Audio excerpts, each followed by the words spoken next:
అందరికీ నమస్కారం అండి. ఈరోజు నేను చేయబోతున్న వీడియో ఏంటంటే జనరల్ టాపిక్‌గా చేయబోతున్నాను. అందరికీ నా వీడియోలు నచ్చుతాయనుకుంటానండి. నచ్చితే గనక లైక్, షేర్ అండ్ సబ్స్క్రైబ్ చేయండి.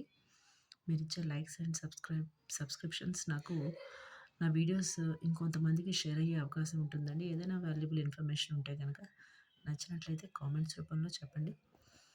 ఆహ్, ఈరోజు చేయబోతున్న వీడియో ఏంటంటే తొందరపాటు.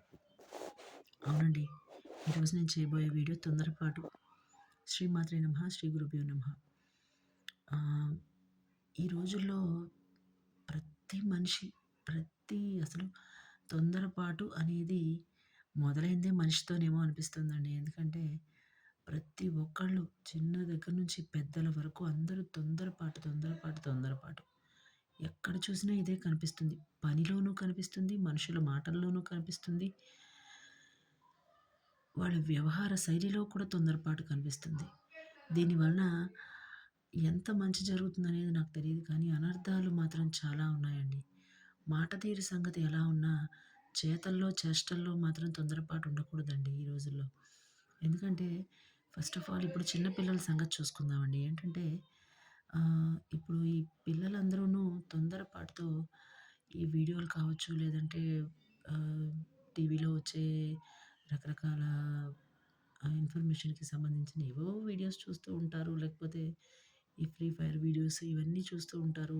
వాళ్ళు ఏదేది మాట్లాడతారో వాళ్ళకి అర్థం తెలియకపోయినా వాటిల్ని పదాలుగా వాడేస్తూ ఉంటున్నారండి. వాడుక భాషలోకి ఆ ఫ్రీ ఫైర్‌లో వాడే లాంగ్వేజ్ మాటల్ని ఆహ్, నార్మల్‌గా టీచర్స్ ముందు లేకపోతే పేరెంట్స్ ముందు కూడా వాడేస్తున్నారు. వాటి మీనింగ్ తెలియకపోయినా పిల్లల వరకు వస్తే. అంతవరకు అయితే పర్వాలేదు. కొన్నైతే అలాంటి వీడియోస్, అలాంటి యాప్స్ పిల్లలు డౌన్‌లోడ్ చేసి ఆడటం వల్ల సెల్ఫ్ మైండ్‌కి సంబంధించిన కంట్రోల్ ఉండకుండా పిల్లలు తొందరపాటుతో ఏ పనైనా చేయడము, లేకపోతే అఘాయిత్యాలకు పాల్పడడం ఇలాంటివి జరుగుతున్నాయండి.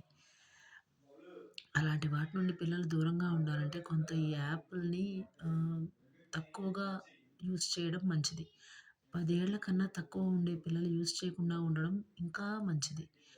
10 ఏళ్ల కన్నా తక్కువ ఉండే పిల్లలకి ఇలాంటి యాపుల తాలూకా ఇన్ఫర్మేషన్ పెద్దలు ఇవ్వకూడదు. అలాగే ఇంట్లో ఎవరైనా అది ఆడేవాళ్ళుంటే వాళ్ళు కూడా ఇవ్వకుండా ఉండడం మంచిది.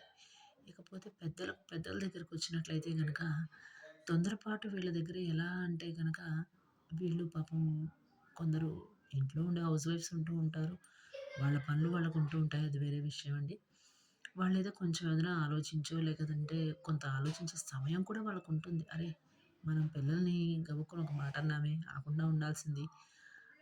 లేదంటే అట్లా కాదు నాన్న ఇట్లా అని బుజ్జగించుకుంటూ చెప్తారు. కానీ పాపం ఆహ్, ఆఫీస్ గోయింగ్ ఎంప్లాయీస్ ఉంటారు పాపం ఉమెన్ ఎంప్లాయీస్.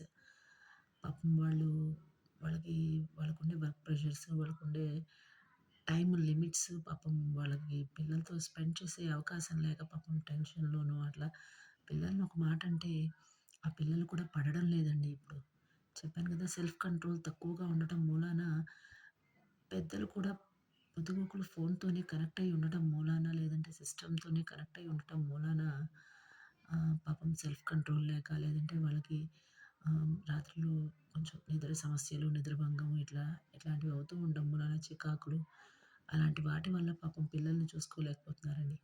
దయచేసి కొంత ఓపిక చేసుకొని పిల్లల వ్యవహారం దగ్గరకొచ్చేటప్పటికి కొంచెం ఓపిక చేసుకొని ఓపికగా చెప్పాలండి. లేదంటే పాపం మన పిల్లలు ఆహ్, తొందరపాటు నిర్ణయాలు తీసుకొని వాళ్ళ జీవితాలు, భవిష్యత్తులు పాడు చేసుకుంటారండి. అట్లా కాకుండా ఉండాలంటే పెద్దలు కొద్దిగా ఓపికగా ఉండడం, పిల్లల విషయంలో మాత్రం కాస్త ఓపికగా ఉండడం చాలా అవసరమండి ఈ రోజుల్లో. ఈ రోజుకి ఇంతేనండి. నమస్కారం.